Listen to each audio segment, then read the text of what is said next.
おはようございます。ケンです。今日の動画は先月8月の振り返り動画として8月にテスラに何が起きたのか、これをまとめてお届けしていきます。8月のテスラは本当に大きな動きが続きました。FSD の海外展開、イーロン・マスクさんの AI 戦略の転換、そしてヨーロッパでの新しい高性能モデルの投入と、そしてヨーロッパでの新しい高性能モデルの投入と、未来を変えるようなニュースが目白押しでした。この動画を最後まで見ていただければ、8月のテスラがどんな方向に進んでいるのか、これを一気に整理できます。投資家としても、オーナーとしても見逃せない内容になっていますので、ぜひ最後までご視聴ください。では早速、8月のテスラを振り返っていきましょう。はい。ではまず最初に、8月のテスラを象徴する3つの大きなテーマを整理していきます。1つ目は FSD がついにアメリカ以外の国でも正式に展開されたことです。これまではアメリカ中心の取り組みでしたが、ついにグローバルに広がり始めました。テスラが自動運転を世界規模で本格展開する段階に入ったと言えます。2つ目はイーロン・マスクさんが打ち出した AI 戦略の大きな転換です。道場から新しい AI チップへの移行、中国での現地 AI の採用、そしてマクロハード構想、テスラが単なる EV メーカーではなく AI を軸にした企業へ進化しようとしている姿がはっきり見えてきました。そして3つ目はヨーロッパ市場での戦略です。販売台数が減少する中、値下げ競争には踏み込まず、高性能のモデル Y パフォーマンスを投入しました。ブランド価値と利益率を守る逆転の一手です。この3つの動きを抑えるだけで、8月のテスラがどんな未来を描こうとしているのかが見えてきます。ここからはそれぞれを深掘りしていきましょう。はい。では最初のテーマは、自動運転 FSD の進化です。8月はこの分野で特に大きな動きがありました。まず注目したいのは、ロボタクシーの料金体系がこれまでの固定料金から距離に応じた変動制へと移行したことです。これは単なる値段の調整ではなく、サービスとしての実用化フェーズに入ったことを意味します。移動の自由に加えて、時間を取り戻せるサービスへと進化しているということになります。さらに、アメリカテキサス州では安全ドライバーなしでのロボタクシー運行が認可されました。これによりテスラは完全自動運転の商業サービスに向けて大きな一歩を踏み出したことになります。オースティンでの運行エリアも急速に拡大していて、近いうちに一般ユーザーが誰でも利用できる段階に入ってきます。そして技術面ではフルセルフドライビングの最新バージョン FSD のバージョン14が発表されました。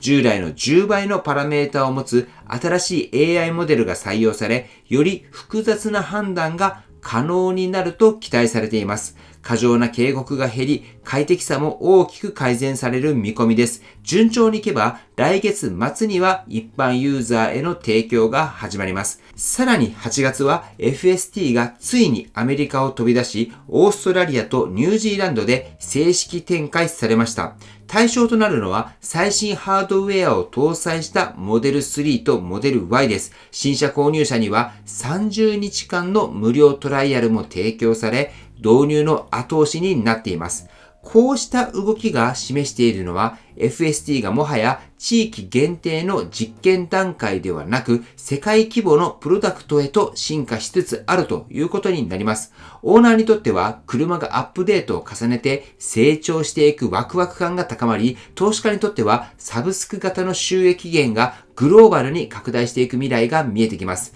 では次にイーロン・マスクさんが打ち出した AI 戦略の大転換について見ていきましょう。はい。では次に取り上げたいのはイーロン・マスクさんが進めている AI 戦略です。8月はここでも大きな変化がありました。まず一つ目は中国市場での AI 戦略の転換です。テスラはこれまで社内アシストに自社開発のグロックを使う方針を示していましたが、中国では現地の AI に切り替えると発表しました。採用されたのは会話型のディープシークと実用的な操作を担うドウバウという2つの AI です。データはバイトダンスのボルケーノエンジン上で処理され、厳しいデータ規制を持つ中国市場に合わせる設計になっています。これはテスラが単なるグローバル企業ではなく、ローカル市場に最適化する柔軟性を持っていることを示す一手だと思います。そして2つ目が、イーロン・マスクさんが提唱したマクロハード構想です。名前はマイクロソフトを意識したように聞こえますが、その中身は非常に真剣です。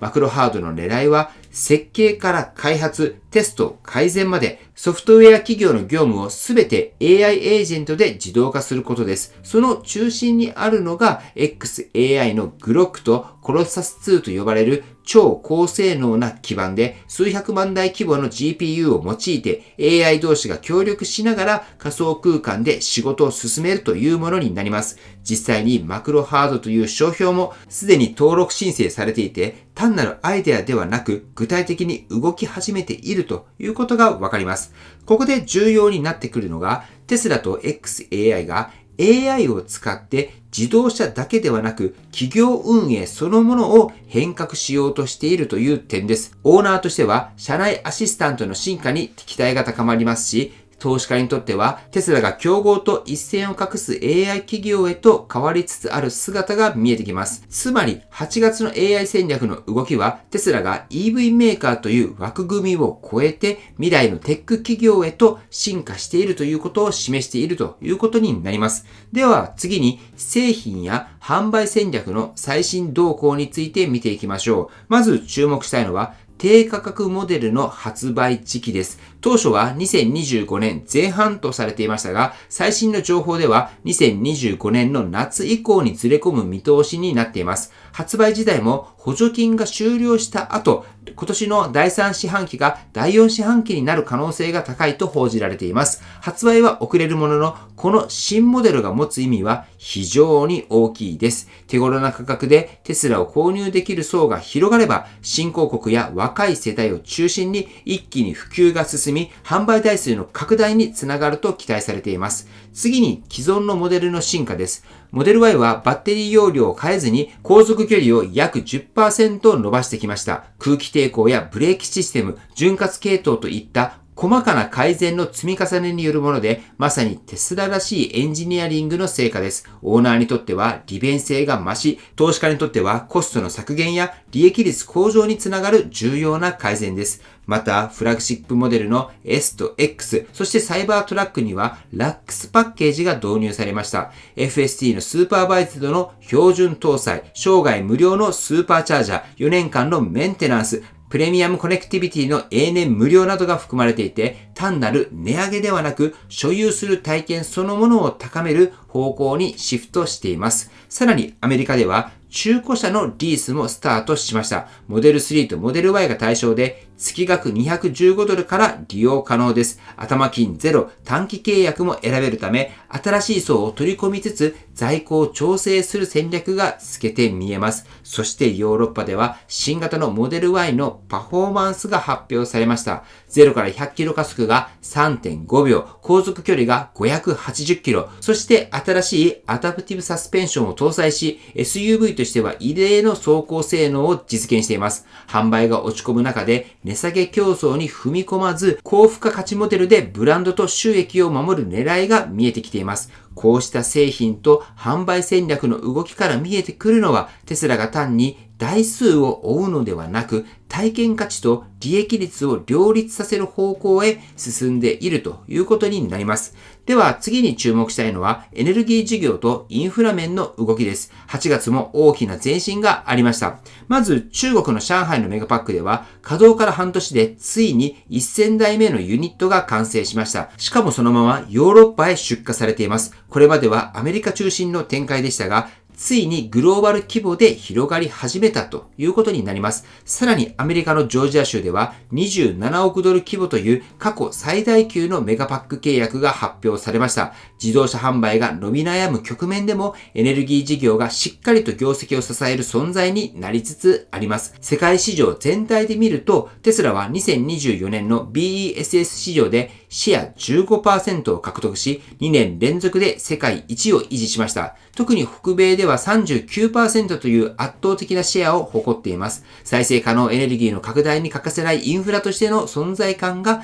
高まっていると言えるのではないでしょうか。そしてインフラといえば、充電ネットワークでもテスラは成果を出しています。アメリカで行われた調査では、スーパーチャージャーが5年連続で利用満足度1位を獲得しました。充電できなかったケースも 14% にまで低下し、過去最低水準になっています。信頼性が年々向上しているということが数字にも現れています。オーナーにとっては、充電環境の安心感がさらに増し、日常の利便性が高まります。投資家にとっては、自動車とエネルギーという2つの柱で収益を拡大できる基盤が整いつつあることを示しています。では、最後に、この1ヶ月のテスラの動きを整理してまとめていきましょう。ここまで8月のテスラの動きを振り返ってきました。改めて整理すると、8月のキーワードは FSD の世界展開、AI 企業への進化、体験価値の強化、この3つでした。自動運転はアメリカから世界へと広がり、AI 戦略は道場から AI5 や AI6 へ、さらにマクロハード構想という